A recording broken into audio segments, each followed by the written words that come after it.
Ha fatto tappa in stazione a Padova e ci rimarrà fino a domenica un treno molto particolare. Si chiama il treno della salute e ha l'obiettivo di sensibilizzare i cittadini proprio sul tema della salute. Una sorta di clinica mobile all'interno della quale per gli adulti saranno disponibili percorsi di screening gratuito, dalla misurazione del peso, altezza e massa corporea fino al controllo di colesterolo e glicemia, passando per l'elettrocardiogramma. I più piccoli invece potranno accedere a laboratori didattici per imparare giocando i corretti stili di vita. Un treno che simbolicamente vuole attaccare al treno della salute del Veneto, che ha un elevatissimo modello organizzativo e di efficacia, vuole attaccare anche le carrozze degli ultimi.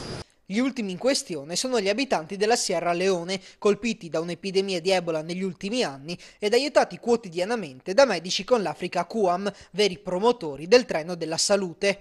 Una salute a cui anche gli abitanti della Sierra Leone avrebbero diritto. Sierra Leone è un paese di 5 milioni di abitanti e che ha pochissimi medici e quei pochi molti di questi sono morti durante l'epidemia di Ebola. Allora aiutarli proprio con personale sanitario all'interno di quei centri sanitari, di quegli ospedali che il paese ha. Il treno della salute rimarrà stazionato a Padova fino a domenica e poi si sposterà negli altri capoluoghi veneti fino al prossimo 8 dicembre.